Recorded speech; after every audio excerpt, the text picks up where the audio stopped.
Micros make money too. This the account I was just trading in right here. This one, where's say 177, 50 right there. That's actually the gross. Let me do this.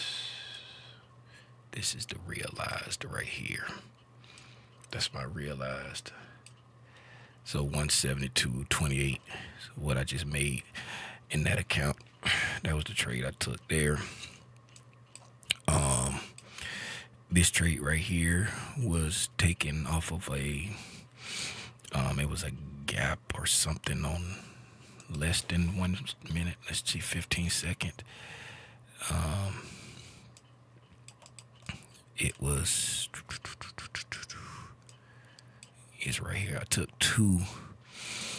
All right, here as we were coming back down into this down close candle right here. I wanted to get it on this fair value gap there, but we had already touched that fair value gap. Then that candle didn't go into the fair value gap, so I took it off of like the midway of this down close candle, and then it actually came back to the fair value gap.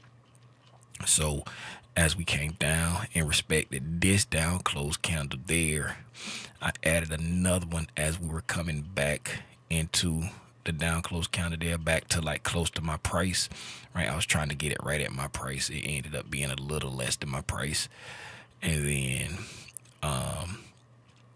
it pulled back, didn't get my stop. My stop was below this down close candle here, didn't get my stop, and then we went up and I shaved one off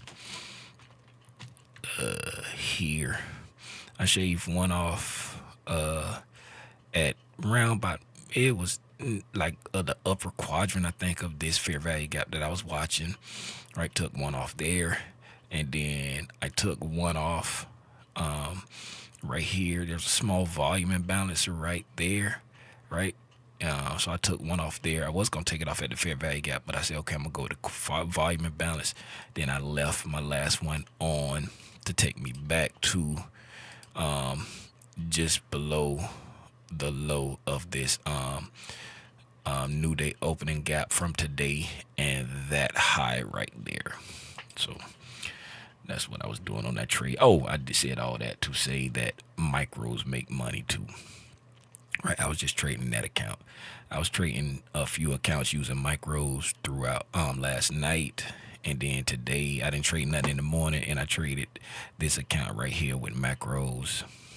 So each of these I was trading at different trades. So it was like one trading, they were like trading this account, trading in that account, trading that account. It's like different, accounts that I was trading in. But micros make money too, right? Don't feel the pressure of trying to trade with the minis all the time, right? Yeah.